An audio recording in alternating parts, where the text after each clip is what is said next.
Salam. Sebagian baru sarapan roti ya. Sekali lagi salam. Gitu semangat ya. Beri dulu kemuliaan untuk Tuhan. Haleluya. Dia ada di tengah-tengah kita. Biarpun dia tidak kelihatan, tetapi secara mata rohani kita, dia hadir di tempat kita. Banyak yang kau perbuat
sudah dia perbuat bagi kita semua. Haleluya. Berikan kemuliaan bagi dia, saudara.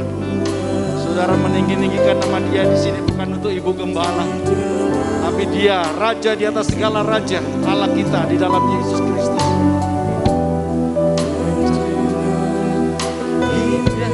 Amin, amin. Haleluya. Terjadi, katakan.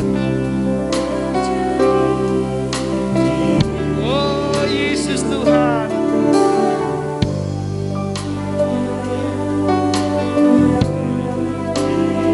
Haleluya. Yesus, inilah kami Tuhan. Haleluya.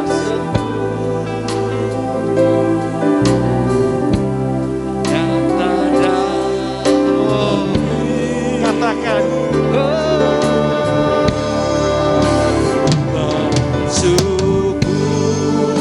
kami bersyukur pada pagi hari ini Tuhan.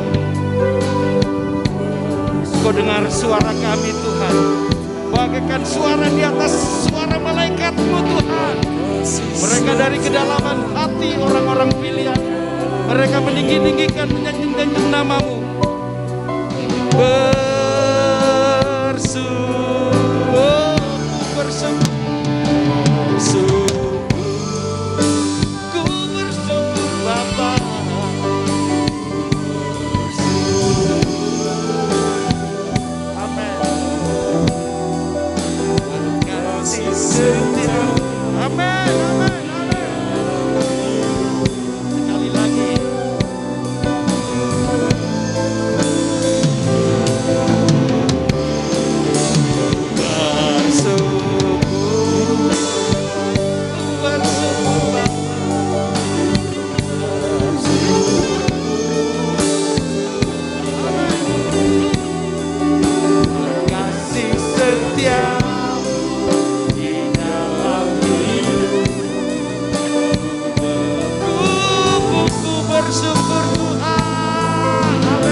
bangkit berdiri. Angkat pujian syukur ini saudara. Untuk hormat kemuliaan bagi namanya. Amin. Haleluya. Kasih setia di dalam hidupku, ku bersyukur,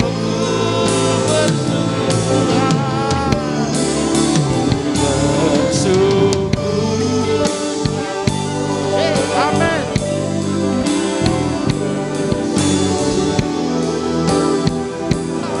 Haleluya. Lebih indah lagi angkat tanganmu untuk hormat kemuliaan bagi namanya. Haleluya.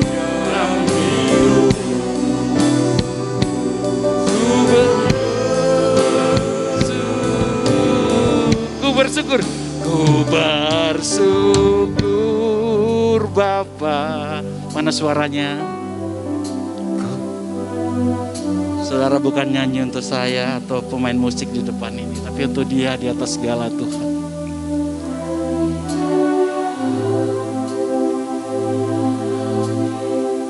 Amin Tuhan, Kau dengar suara kami. Sekali lagi, jangan ragu-ragu katakan ku bersyukur Tuhan. Ku bersyukur Bapa. Amin, haleluya. Kurang kenceng lagi saudara, suara Anda seperti takut-takut untuk mengucapkan syukur kepada Tuhan. Haleluya. Oh haleluya, haleluya. Di dalam hidupku ku bersyukur. Berikan suara kamu yang paling keras untuk Tuhan. Amin. Bersyukur. Lihat kami Tuhan, kami menaikkan syukur bagi-Mu. Amin, amin, amin. Di dalam hidup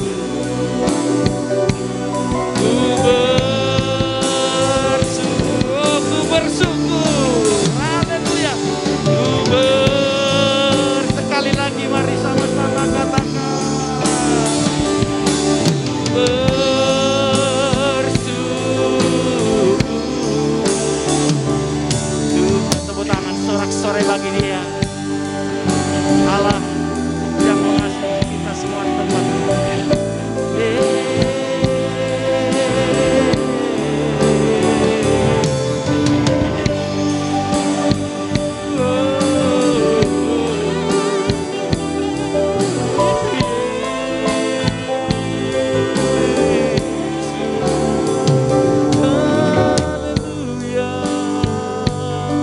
Jangan ragu-ragu saudara-saudara menyembah Dia.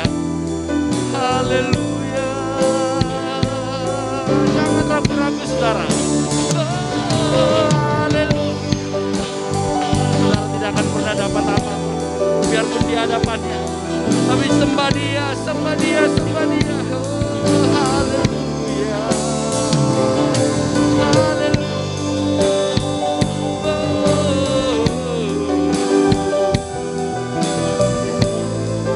Kita mau hening 1 menit saja. Kita melihat betapa kebaikan Tuhan kepada kita semua selama sepanjang minggu ini.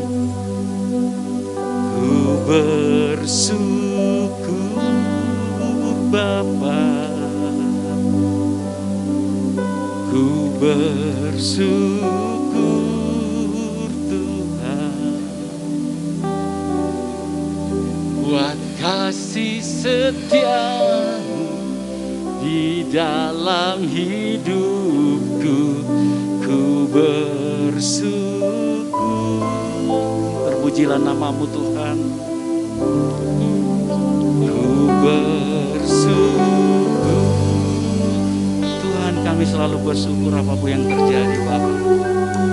Ku bersyukur karena di tengah-tengah kami bersyukur ada kekuatan rohani yang luar biasa. Katakan buat kasih setia, buat kasih setia-Mu di dalam hidupku. Ku bersyukur, katakan ku bersyukur Tuhan. Ku sekali lagi mari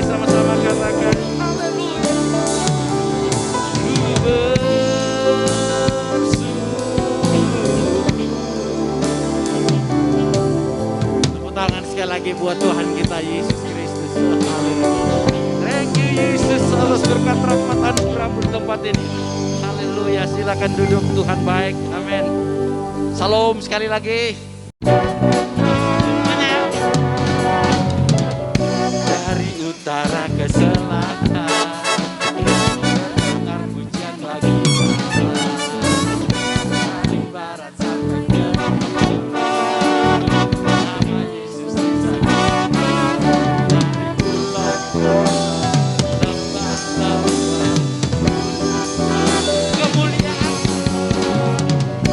kemuliaan dan saksinya, kebesaran yang ditinggikan.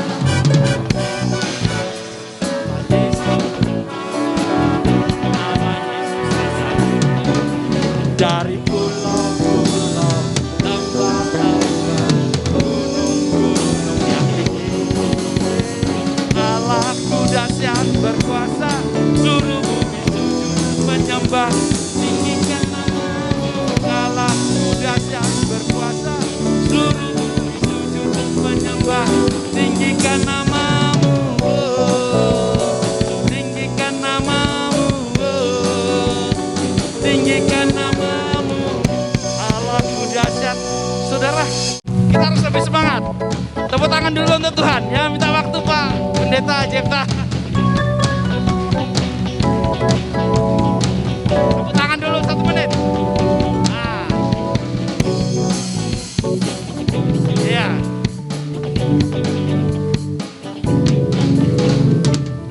Dari utara ke Bro. Hey. Dari barat sampai ke timur, nama Yesus disayang. Amin.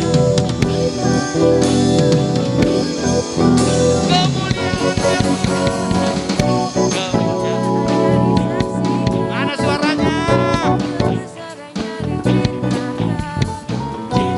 Yesus, nama Yesus, nama Yesus disayang. Dari lembah-lembah, gunung-gunung, yes, Allahku dahsyat berkuasa, seluruh bumi sujud menyembah, tinggikan namamu. Allahku dahsyat berkuasa, seluruh bumi sujud menyembah, tinggi suaramu. Allahku dahsyat berkuasa, seluruh bumi sujud menyembah, tinggi sekali lagi. Allahku dahsyat berkuasa, seluruh bumi sujud menyembah. Allahku dahsyat berkuasa, seluruh bumi sujud menyembah, tinggikan namamu. Tinggikan namamu. Tinggikan namamu. Yo, Allahku dahsyat. Tepuk tangan sorak-sorai bagi Yesus. Silakan duduk. Gitu ya. Kita mau siapkan hati kita. Kita mau berkata seperti rusa Tuhan yang haus rindu aliran sungai-Mu. Hanya Engkau. Sama-sama katakan. Pribadi yang mengenal. Saya tidak pernah mengenal hatimu saudara kecuali Tuhan. Tiada yang amin, amin, amin. Katakan, Dia tahu isi hatimu. Saat saudara ada di tempat ini, amin. Katakan, dan bawaku Tuhan, tu lebih dekat. Haleluya, haleluya. Amin. Tinggal dalam indahnya. Dalam indahnya dekat. Haleluya. Kami seperti rusa Tuhan yang haus rindu aliran sungai-Mu Tuhan. Haleluya. Mari sama-sama katakan. Seperti rusa yang haus. Saudara atas suaramu, di atas suara malaikat Tuhan. Luar biasa, haleluya. Lebih sungguh-sungguh katakan. Hati kita tak tahan Tuhan, selalu menunggumu Tuhan. Dengan keajaiban-keajaiban, katakan bagai tanah gersang Tuhan. Bagai tanah gersang, menanti datangnya hujan. Amin, haleluya. Begitupun jiwaku Tuhan. Kita ulangi dari atas saudara ya. Lebih indah, mari kita sama-sama sekali lagi bangkit berdiri. Kita mau berkata, Tuhan kami ini seperti rusa yang haus akan sungai-Mu. Semua sama-sama. Tuhan kau lihat, dengar suara kami. Suara kami melebihi suara malaikat-Mu Tuhan. Haleluya, haleluya, haleluya. Hatiku tahu menunggu. Katakan, kami bagai tanah gersang Tuhan, menanti datangnya hujan. Haleluya. Bagai tanah gersang. Oh, glory bagi nama-Mu saja Yesus Kristus Tuhan. Begitupun jiwaku Tuhan. Mari saudara kita sama-sama mengangkat tangan. Katakan, hanya Engkau Tuhan yang tahu pribadi kami di tempat ini. Haleluya. Hanya Engkau. Inilah pernyataan kami Tuhan. Amin, amin. Yesus Tuhan. Tiada yang tersembunyi. Tiada yang tersembunyi. Semua di hadapan-Mu Tuhan terbuka. Seluruh isi. Haleluya. Tuhan, kami di hadapan-Mu tidak tersembunyi. Dan bawa kami Tuhan selalu lebih dekat padamu Tuhan. Untuk lebih dekat lagi. Amin, amin Tuhan. Tinggal dalam indahnya dekat. Oh Yesus, katakan, hanya Engkau Yesus Tuhan. Semuanya hanya Engkau. Segala ya rawa-rawa, segala puji syukur hormat. Kau dengar suara kami bagaikan kur surgawi Tuhan untuk meninggi nanjung nama-Mu. Suara kami melebihi malaikat-Mu Tuhan. Kami orang-orang pilihan-Mu yang saat ini hadir. Haleluya. Tiada yang dan Engkau tahu Tuhan. Selanjutnya saya mengundang Bapak Pendeta Yefta dan Tuhan saya serahkan beliau. Tinggal dalam indahnya dekapan kasih. Sekali lagi kornya, hanya Engkau Tuhan. Hanya Engkau.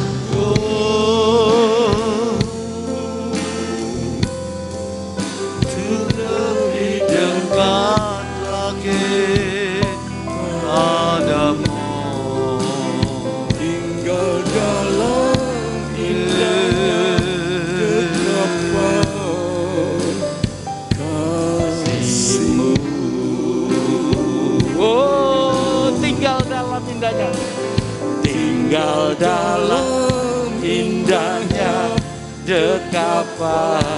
Haleluya. Sekali lagi, tinggal indahnya. Sambil kita menyembah Dia sejenak, haleluya. Tinggal dalam indahnya betapa kasih-Mu.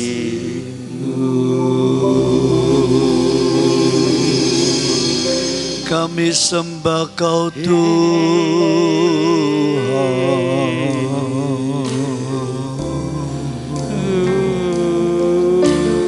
Haleluya.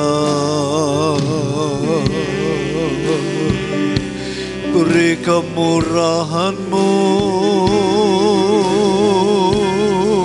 untuk kami mengenal pribadi-Mu. Haleluya.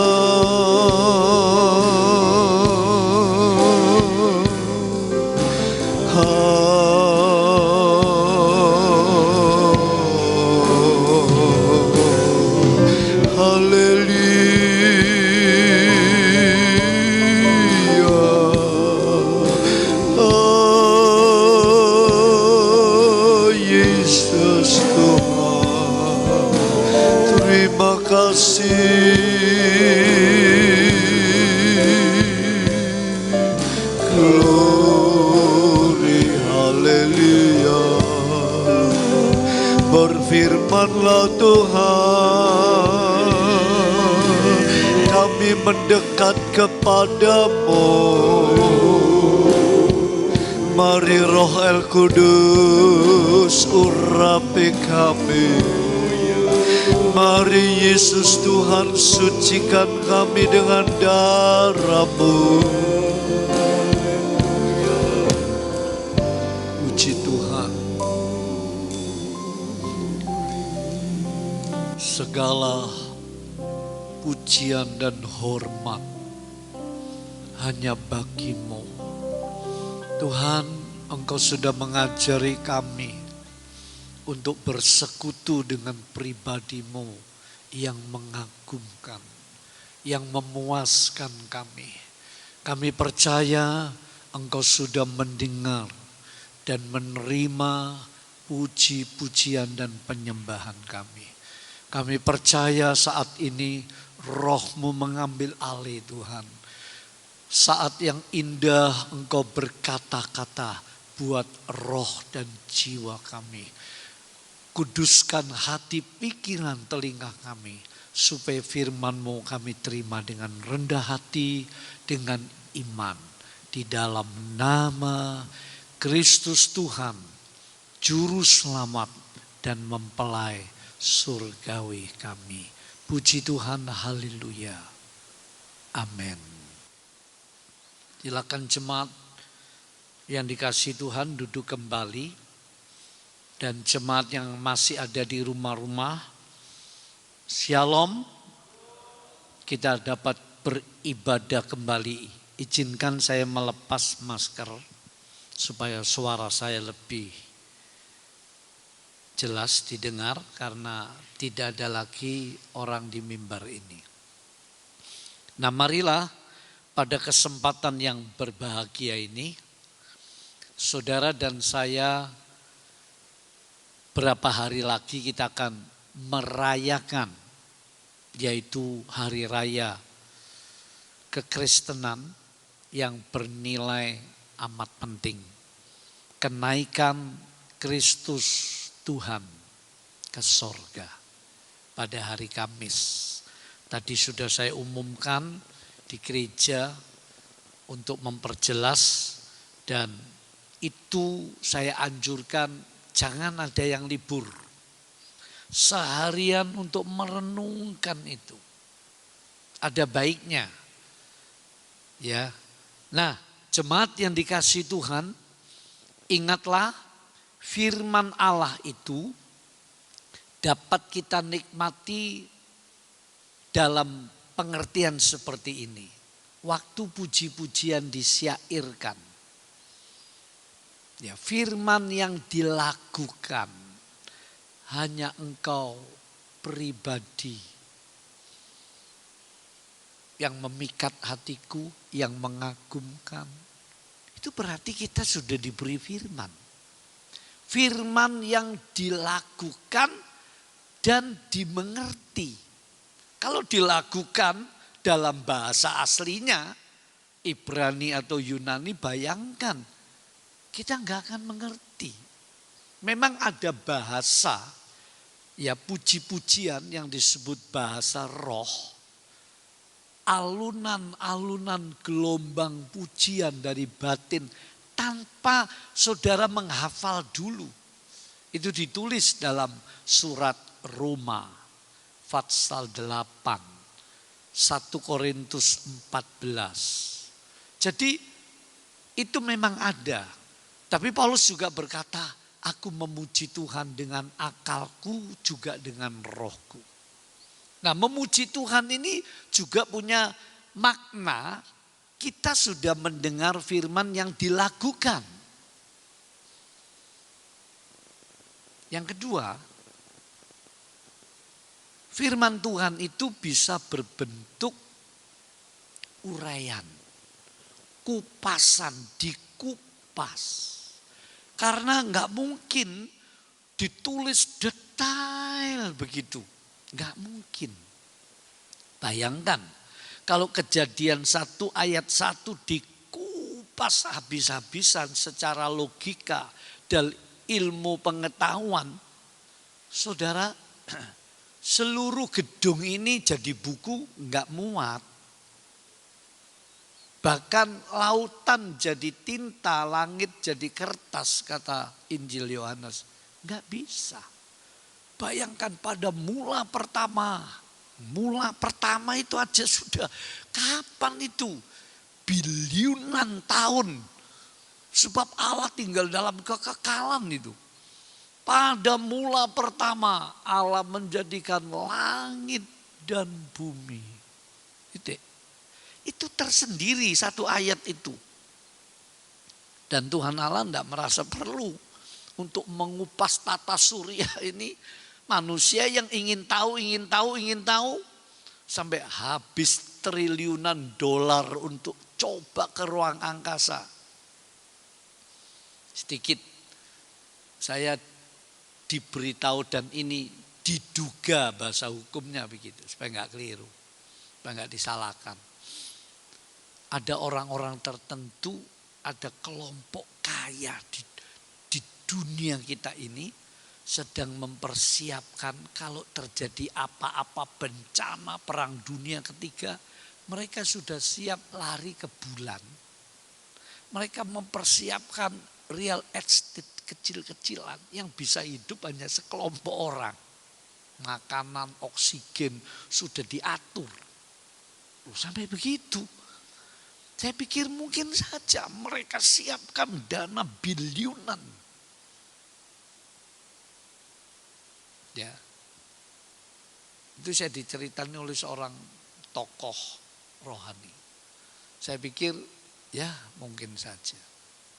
Nah, jadi firman itu luas sekali. Kalau dikupas nggak habis, tapi perlu diuraikan. Nah, ini yang saudara dengar tiap minggu. Firman yang diuraikan. Jadi pujian itu ya firman. Tapi pujian itu juga hubungan, persekutuan dengan Tuhan. Karena itu kalau kita memuji Tuhan itu kesempatan kita ketemu oknum yang tidak kelihatan. Tapi hidup, mulia, kekal. Dan dia bisa connect dengan roh kita. Unik ya ibadah orang Kristen ini. Dahsyat ibadah orang Kristen itu. Nah, firman yang diuraikan ini juga firman yang dikupas. Baru yang ketiga, firman itu bisa jadi rema. Entah dari uraian-uraian itu ada yang beberapa pengertian, beberapa kalimat jadi rema. Ada yang enggak. Bagi sebagian orang enggak jadi rema. Nah, yang jadi rema ini seringkali dikatakan, wah aku diberkati. Maksudnya betul. Ada kalanya firman itu jadi pengertian rohani. Mungkin enggak ada jadi rema bagi sebagian orang. Atau sebagian orang jadi rema ada kalimat-kalimat. Jangan membenci. Wah, dia nggak inget uren yang lain. Wah, kata-kata jangan membenci itu menusuk hatinya sehingga dia akhirnya memutuskan, Tuhan aku mengampuni. Lah itu firman jadi rema. Dan itu nggak bisa hanya saat di gereja saja. Nggak dibatasi di gereja, di setiap saat. Sering saya alami begitu, saudara. Satu contoh kecil. Ya, jadi ada dua. Waktu saya setir mobil, saudaraku, saya itu mau lurus. Ya, lampu merah sudah hijau, saya mau lurus. Tiba-tiba dari sebelah kiri orang itu mau deket BRI loh, Siwalan. Mau masuk ke jalan Ayani yang di tengah. Tanpa basa-basi. Kalau saya gas mobil saya, jaraknya cuma dengan dia 1,5 meter. Saya mau berangkat pasti berek. Ya kalau nggak mati dia. Tapi ada suara. Awas. Itu saya langsung tak rem. Saya geleng-geleng nyalip kiri. Satu. Dua. Waktu kebaktian gabungan, saya angkat alat-alat organ yang di Kutisari Indah. Saya aturkan di menanggal supaya musiknya lebih banyak, begitu tujuan saya. Lalu saya ngomong sama pengerja, tolong ya kamu kirim karena nggak ada yang ngambil, Om juga sibuk, kamu pakai Grab.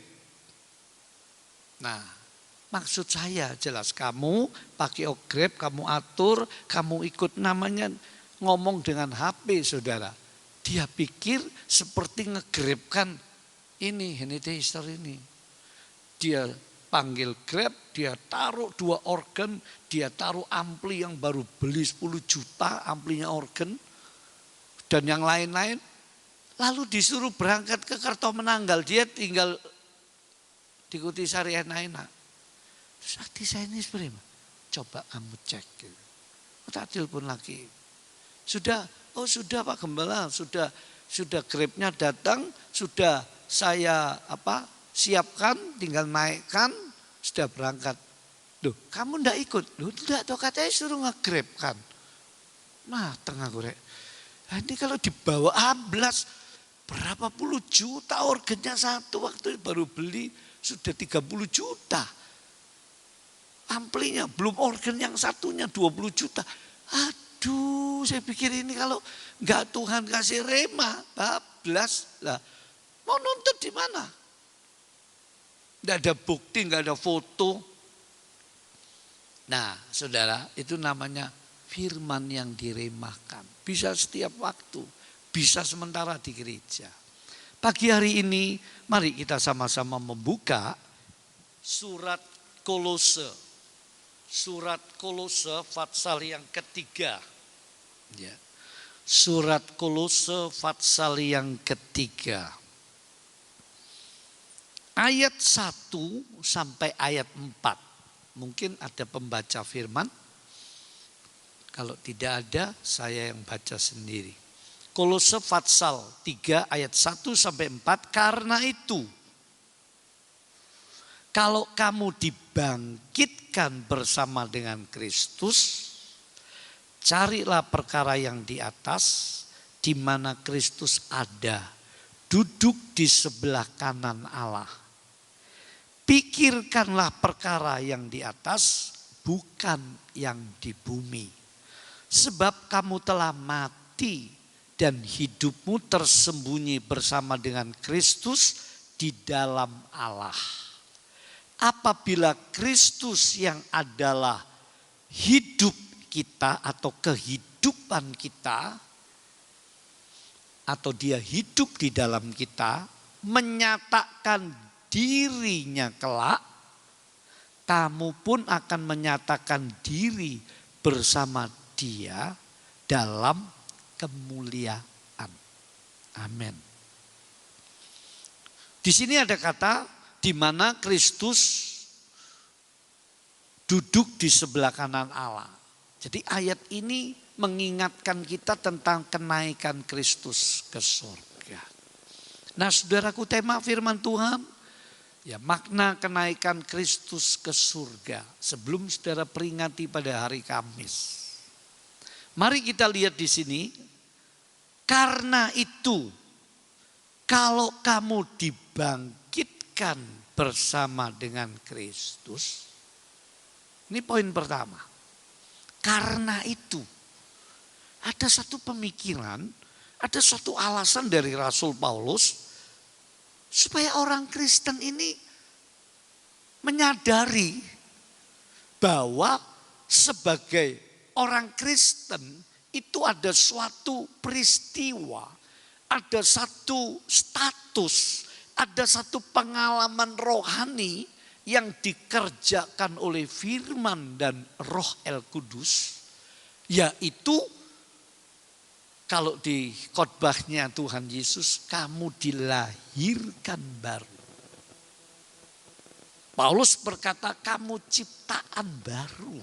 2 Korintus 5:17. Tapi di sini istilahnya, karena itu kalau kamu dibangkitkan bersama dengan Kristus. Saudara lihat konteksnya ayat 23 pasal 2.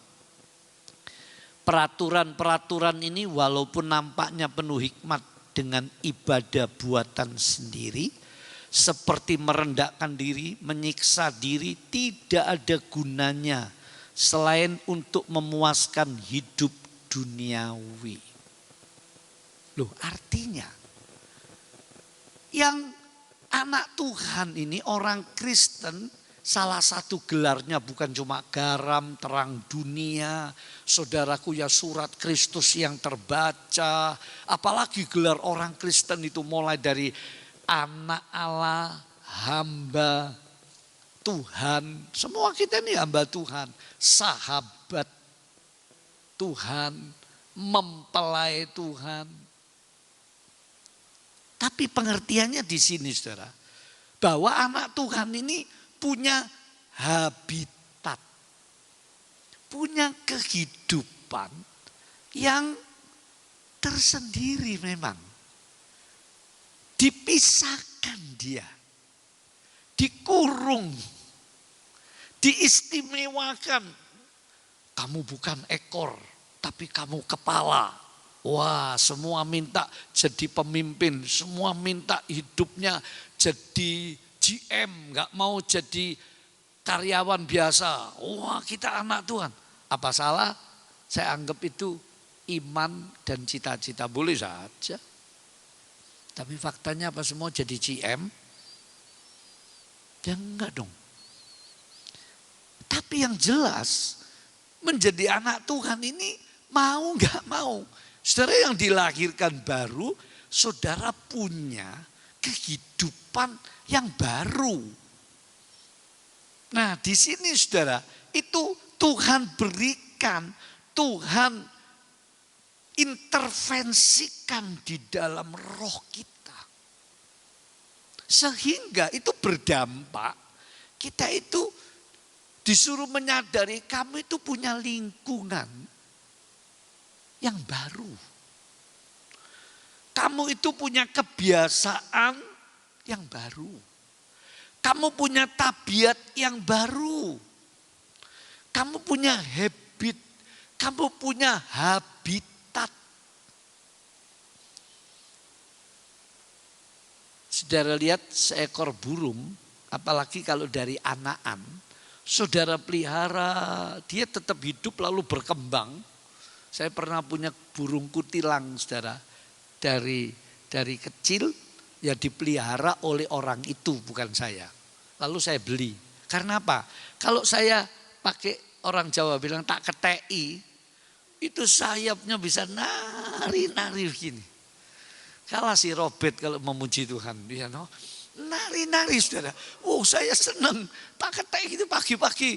Dia nari selama saya ketei nggak berhenti. Waduh, ini burung memuliakan Tuhan atau memuliakan saya, nggak ngerti dia. Ya toh. Tapi saudara lihat, kalau dia dilepas, karena sudah bertahun-tahun disangkar, dia tidak bisa hidup lagi secara di alam bebas. Dia sudah terbiasa habitatnya, diberi makan, diberi minum, ya sesangkar itu saja.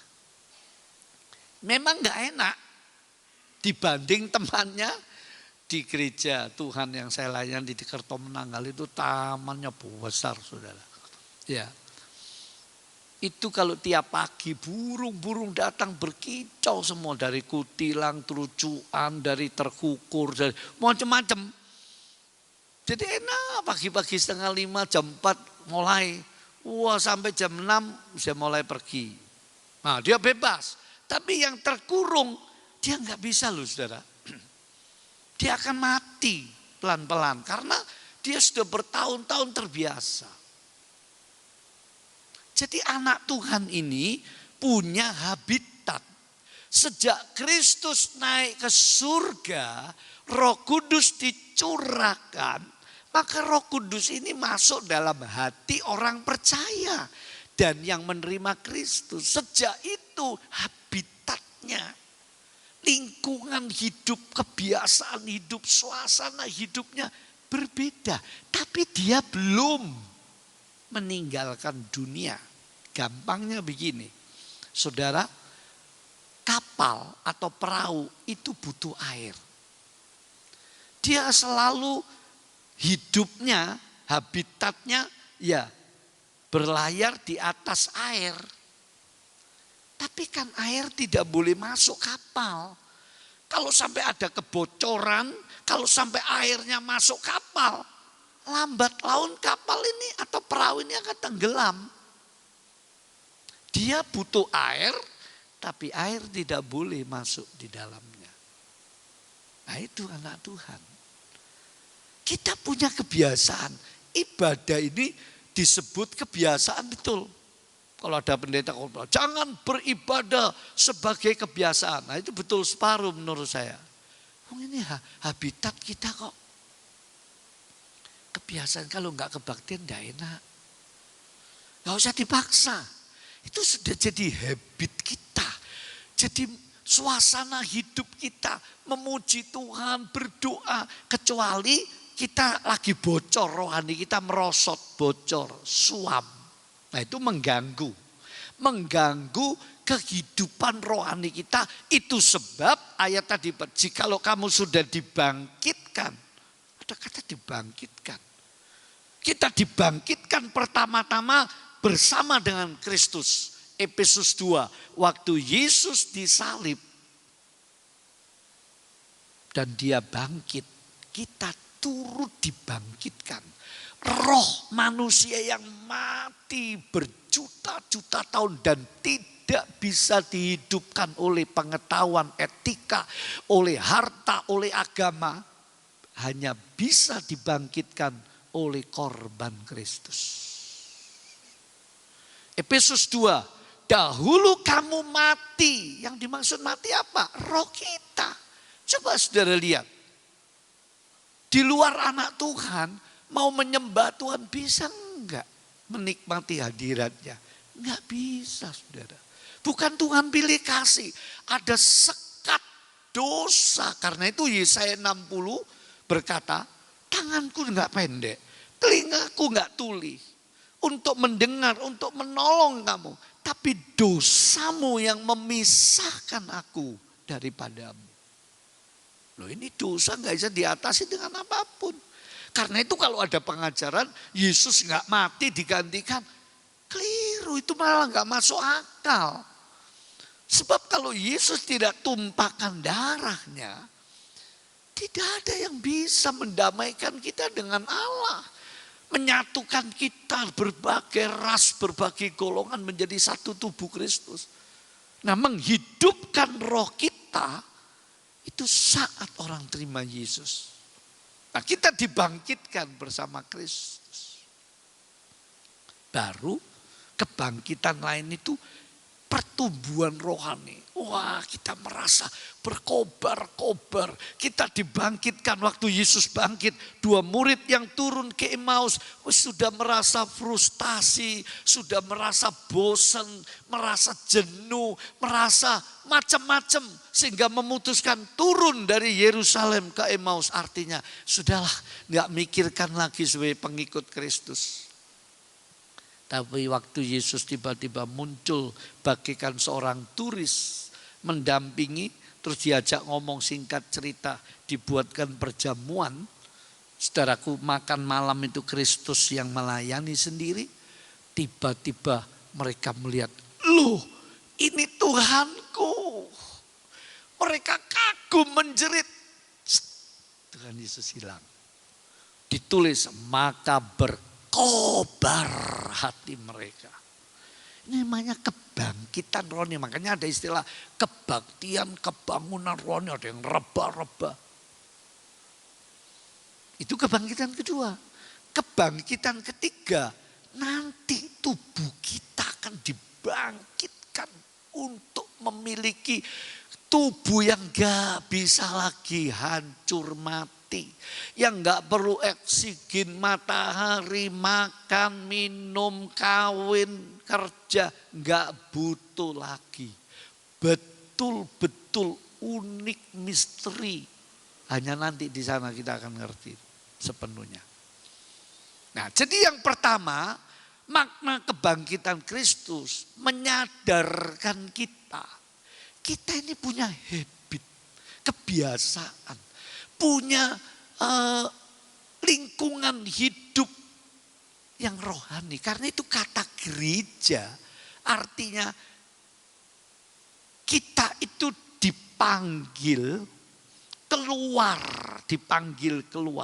Coba dibaca 1 Petrus 2 ayat 9 ya. Saya ingat ayat ini. Silakan 1 Petrus 2 ayat 9.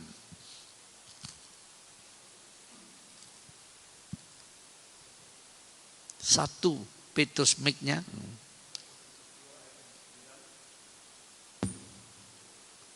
Tetapi kamulah bangsa yang terpilih. Nah, lihat ini statusnya, lingkungannya, suasananya. Beda, kamulah bangsa yang terpilih dari miliaran manusia. Terus? Imamat yang rajani. Imamat. Jadi kalau saudara melayani Tuhan, maaf. Belakangan ini saya nggak mau nyalakan, tapi saya merenung aja. Kalau melayani musik, ada yang di-hire. Jam sekian melayani di gereja A. Selesai pujian langsung bablas. Loh, kenapa kamu? Saya melayani gereja B. Dari gereja B ganti gereja C. Tadi malam saya ngomong sama bagian yang ngatur musik. Kalau kamu mau ngundang teman-teman ikut melayani, pastikan dia harus duduk sampai selesai ibadah. Kalau enggak peduli sepinter apa, saya enggak mau. Karena ibadah itu imamat yang rajani. Kalau di gereja kabar mempelai, pelayanan tabisan. Terus. Bangsa yang kudus, umat kepunyaan Allah sendiri. Bangsa yang kudus, umat pilihan Allah, ya, kepunyaan Allah, ya, terus. Supaya kamu memberitakan perbuatan-perbuatan yang besar dari Dia. Supaya kita bersaksi memberitakan ke dunia luar. Terus. Yang telah memanggil kamu keluar dari kegelapan kepada terangnya yang ajaib. Memanggil kamu keluar. Karena itu ada kitab keluaran, kejadian, keluaran, imamat, bilangan, ulangan. Jadi kita dikeluarkan sudah. Itu arti kata gereja. Eklesia, kita dikeluarkan. Lalu dikhususkan. Seperti Esther dikhususkan. Wasti. Ya, itu simbolik ya. Kitab yang penuh perlambangan. Wasti istrinya Raja Ahasweros. Saudaraku, nggak mau ngikuti kemauan sang raja. Singkatnya begitu, dipecat sama rajanya. Lalu diganti Esther anak piatu. Saudara, kalau saya renungkan, Wasti ini bisa diartikan simbol Israel. Pecat sama Tuhan. Walaupun tidak dilupakan. Lalu diganti Esther anak piatu, kita ini kafir. Lalu dimulai dipersiapkan Esther itu. Diperluluti. Saudara, kalau bahasa yang lain apa ya? Kalau di salon sekarang ini diapakan ya? Dimandeni sama kembang toh alis dicuabuti ya. Atau diapa noes ya. Diatur sedemikian rupa. Untuk sang mempelai raja itu. Nah kita sama yang pertama ini, saudaraku. Kita dibatasi memang. Dan itu bukan terpaksa karena kita ada roh Allah yang membuat begitu. Dulu saya itu kalau nonton bioskop saudara, sewenangnya bukan main. Sampai papa mama saya itu tiap malam saya itu mesti nonton. Akhirnya papa saya punya cara, nggak dikasih duit. Saya juga punya cara, nggak kurang akal.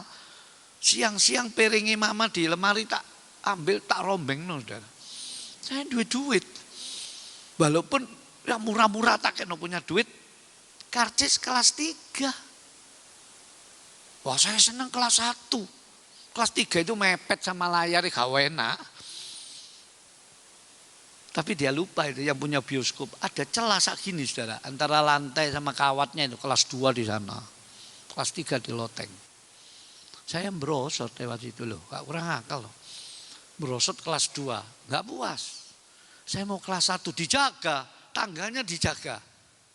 Saya ngelirik saudara. Kamar kena ledeng ke atas. Saya manjat ledeng sampai atas. Saya duduk kelas 1. Wah enak sudah. Begitu Tuhan lahirkan saya baru. Kaum muda itu pernah kasih ngajak. Itu waktu di sepanjang dulu ada biskop di sebelah kiri kalau dekat itu sekolah Muhammadiyah atau Siti Khotijah itu belok kiri itu dulu ada biskop. Saya masuk situ saudara rasanya gelodakan selama film berjalan itu gelodakan. Dipaksa sama, loh kok bisa begitu ya? Kenapa? Saya sadar saya punya habit. Saya punya lingkungan hidup berbeda. Karena di situ macam-macam orang beda. Tujuannya beda. Roh di dalam saya rasanya enggak mau begitu. Sejak itu udah saya enggak mau. Enggak ada yang maksa loh. Saya kalau ngerokok, wah sudah.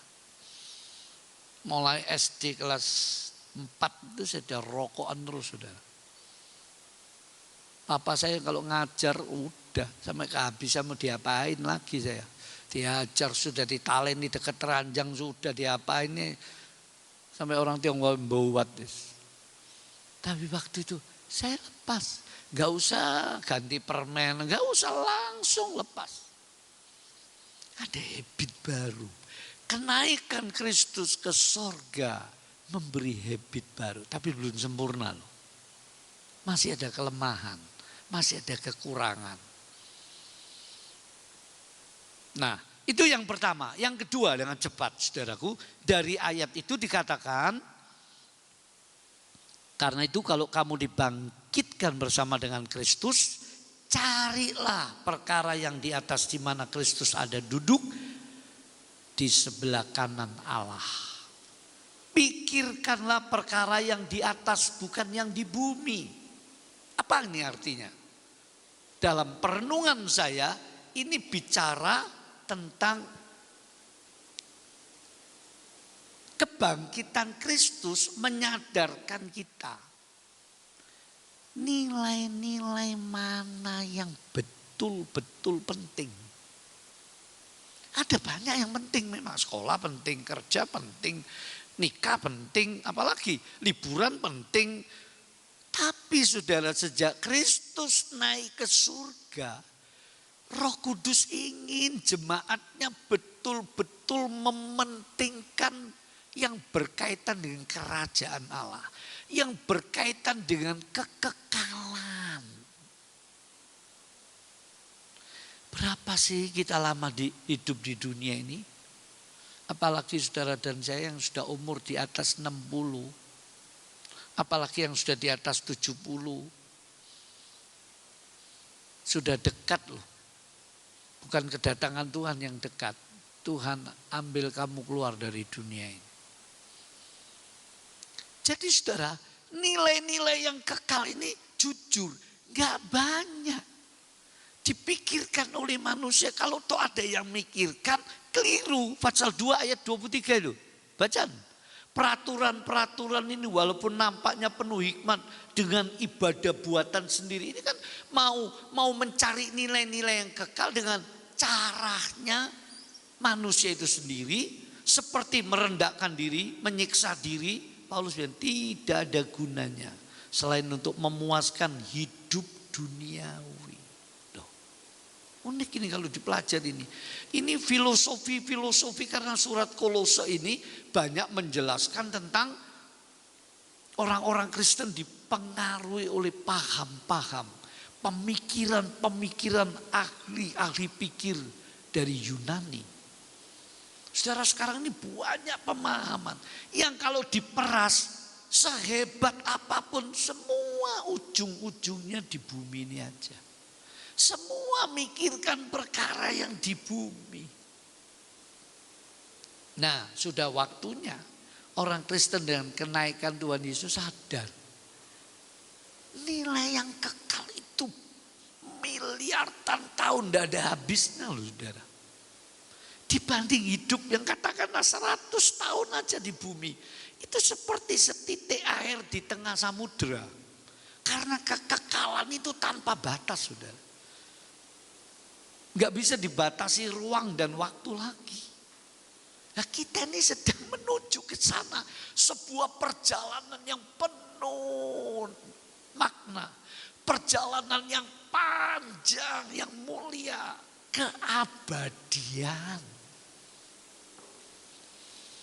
Raja-raja Cina kalau ingin hidup abadi suruh itu pejabatnya, kamu cari obat yang bisa hidup 1000 tahun. Orang-orang Yunani pemikirannya juga begitu. Ada air yang bisa membuat abadi umur orang.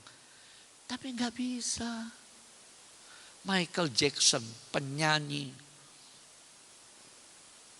itu tiap hari masuk tabung oksigen tingkat tinggi, itu manfaatnya besar. Bikin awet muda, segar, peredaran darah. Ya mati. Semua mati. Nah, kalau sudah mati dalam keabadian gimana ini? Lah banyak orang gak mikirkan. Salah satu strategi iblis is kamu jangan mikirkan nilai-nilai yang kekal. Sampai ada orang Kristen ngomong begini. Pak Pendeta kalau kebaktian ini khotbah jangan lama-lama. Loh kenapa? Kita sudah capek dari Senin sampai Jumat sampai Sabtu mikir kerjaan rumah tangga, tanggung jawab, tugas, target. Di gereja itu kesel. Saya dijak mikir meneh. Mbok sing enak-enak, sing nyedukkan hati, yang guyon-guyon seger.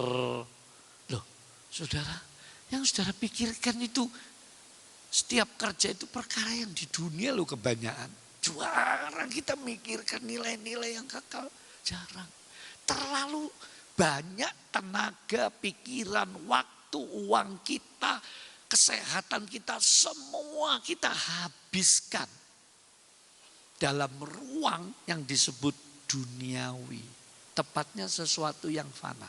Apa sih keduniawian itu? Apa saudara nggak boleh pakai lipstik? Apa alis saudara memang nggak boleh ditato? Ayo. Jadi tiap mau gereja ngali silek menceng dibusuk meneh diwali si meneh. Ada yang bilang ditato selit wis ayu pas wis gak usah alis-alisan meneh cepatnya gereja. Wah. Jadi pro kontra. Gitu. Nah, hal-hal seperti menurut pandangan rohani saya, ya kalau salah ya Tuhan ampuni, saya merenungkan gini, keduniawian itu adalah apapun di hati pikiran kita yang meremehkan nilai-nilai kerajaan Allah, nilai-nilai kekekalan. Itu keduniawian. Ya, tangkap ya sampai di sini. Itu aja guys. Jadi poin kedua, saudara, sebelum saya akhiri poin ketiga, apa? Usahakan, perjuangkan nilai-nilai yang kekal. Di sini kehendak bebas kita. Tuhan nggak mau maksa. Roh Kudus hanya mempengaruhi pikiran kita, perasaan kita, keinginan kita. Kita yang memutuskan sendiri. Mau nggak mengutamakan, karena itu ada ayat cari dulu kerajaan Allah. Di situ ada bonusnya. Nanti sekalian ditambahkan kok. Jadi orang pikir kalau aku cari dulu kerajaan, waduh gimana nanti ini, enggak ada waktu lagi buat itu. Enggak, Tuhan bisa tambahkan. Jadi itu poin kedua. Memprioritaskan, mementingkan sungguh-sungguh sejak kita menyadari Tuhan juru selamat kita naik ke surga. Sudah enggak ada pilihan lain. Saudara diarahkan ke sana.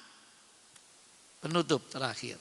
Ketiga, ayat 4 berkata begini, apabila Kristus yang adalah hidup kita menyatakan diri kelak, kamu pun akan menyatakan diri bersama dengan Dia dalam kemuliaan. Yang ketiga apa? Kenaikan Yesus ke surga maknanya. Siap-siaplah loh. Dia pasti kembali. Wong Dia berjanji. Apabila aku sudah pergi menyediakan tempat bagimu, aku akan kembali menjemput kamu. Saudara, saya merenungi, orang yang sudah mati, maaf jikalau ini menyinggung atau membuat ada yang sedih hatinya. Almarhum Bapak Gembala, Tuhan sudah jemput dulu dia. Andaikan terjadi perang dunia ketiga, dia sudah nggak pernah mikir merasakan menderita kayak yang terjadi di dengan Bapak Peter dijemput, Bapak Budi siapa itu, Budi Setiawan tak Budi siapa dijemput dulu. Kadang-kadang kita mikir saudara, aduh kok gelo, ya gelo, enggak loh, dia sudah lebih enak, lebih senang dari kita. Aku akan datang menjemput kamu. Nah, penjemputan Tuhan ini fasenya yaitu tadi diam-diam diambil dulu. Orang Robert sudah nggak ada, Yong Hicho nggak ada, Reinhard Bonnke nggak ada, Maurice Aurelius sudah nggak ada. Semua diangkat nih semua sudah. Itu yang bisa disebut pengangkatan secara tidak bersama, individu per individu. Tapi nanti ada pengangkatan. Dia pasti datang kembali. Nah, karena itu ayat berkata Matius 24 ayat 42. Hendaklah kamu berjaga-jaga karena kamu tidak tahu kapan Tuhanmu akan datang kembali. Salah satu berjaga-jaga apa? Saudaraku, 3 saja. Saudara harus setia ibadah dan melayani.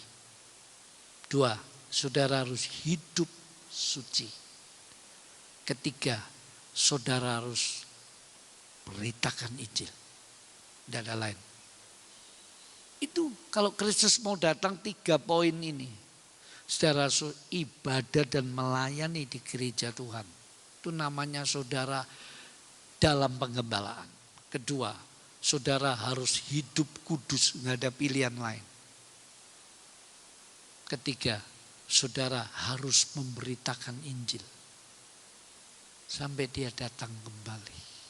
Nah, jemaat yang dikasihi Tuhan, kiranya uraian yang terbatas ini karena waktu, saudara dan saya diingatkan bahwa kenaikan Tuhan Yesus ke surga mengingatkan, menyadarkan kita bahwa kita ini memang dikhususkan.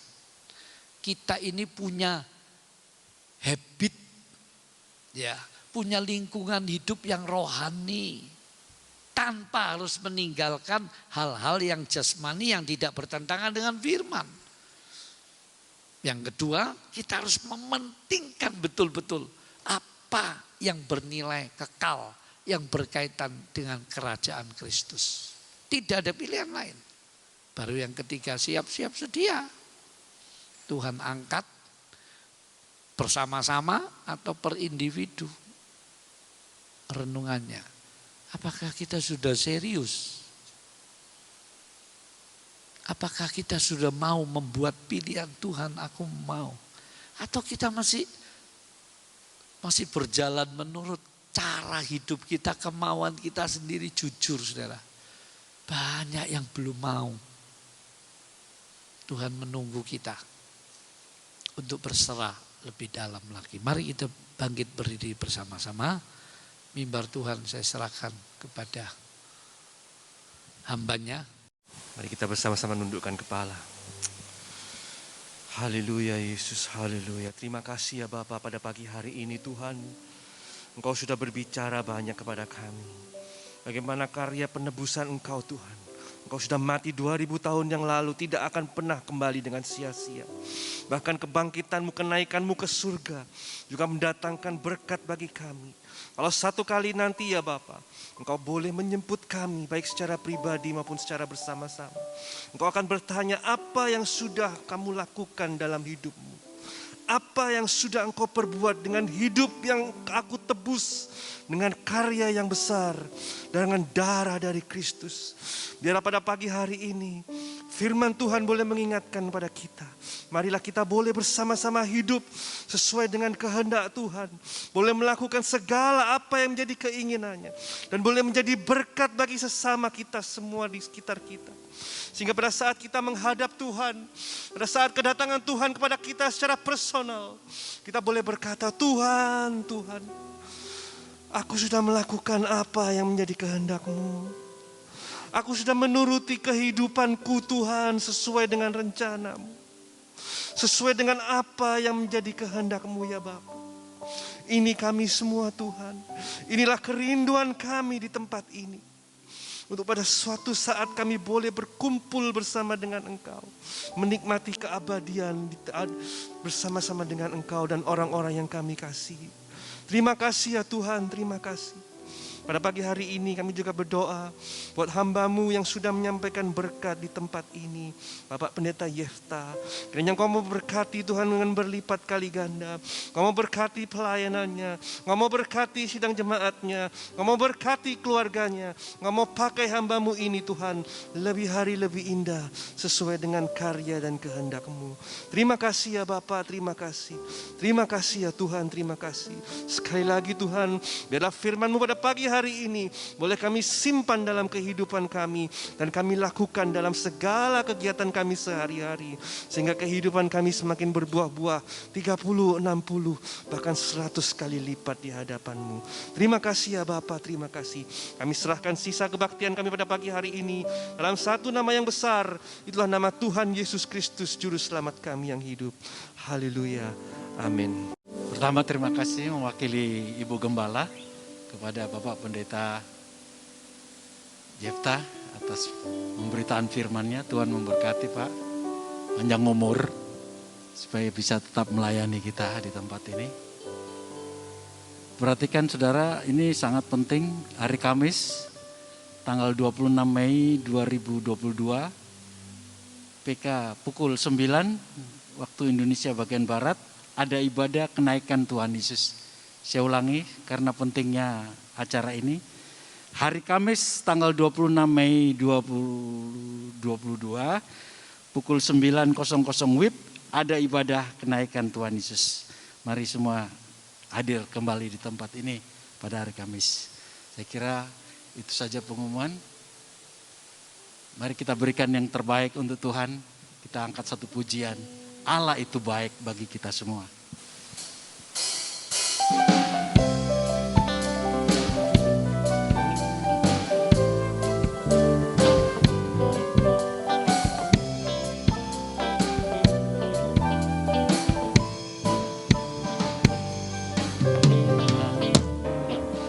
Allah itu baik, sungguh baik bagiku. Ditunjukkannya kasih setia yang menyediakan yang ku perlukan, menyatakan kebaikan, menyatakan kebaikan, menyatakan. Kita ulangi dari atas. Kita mau berkata dari hati. Memang Allah itu luar biasa. Allah itu baik, sungguh baik bagiku. Ditunjukkannya kasih setianya, amin, yang menyediakan yang ku perlukan, menyatakan kebaikan, menyatakan kebaikan, menyatakan kebaikannya padaku. Oh haleluya, kasih setianya, kasih. Mari sekarang kita sama-sama bangkit berdiri. Tak pernah berubah, dulu, sekarang, dan selamanya. Ajaiblah kuasa dalam namanya, Yesusku luar biasa. Kasih setianya. Kasih selanjutnya saya kembalikan kepada Bapak Pendeta yang tak berubah, dulu, sekarang, dan selamanya. ajaiblah kuasa dalam namanya, Yesusku luar biasa. Yesusku luar biasa. Sekali lagi, Yesusku, Yesusku luar biasa. Haleluya. Mari kita angkat wajah, hati bersyukur dan angkat tangan kita. Jemaat yang dikasihi Tuhan, berkat-Nya dari Bapa, Putra, dan Roh El Kudus, Allah yang esa dan kekal, yang maha kuasa, yang mulia, menyertai engkau, meneguhkan engkau, dan mempersiapkan hidupmu bagi kedatangannya kembali. Berkat-Nya pribadi, keluarga, usaha, pekerjaan, kesehatan, rumah tangga, sekolah, menyertaimu hari ini sampai Maranatha, Dia datang kembali. Pulanglah dengan selamat sejahtera dalam nama Tuhan Yesus Kristus. Amin.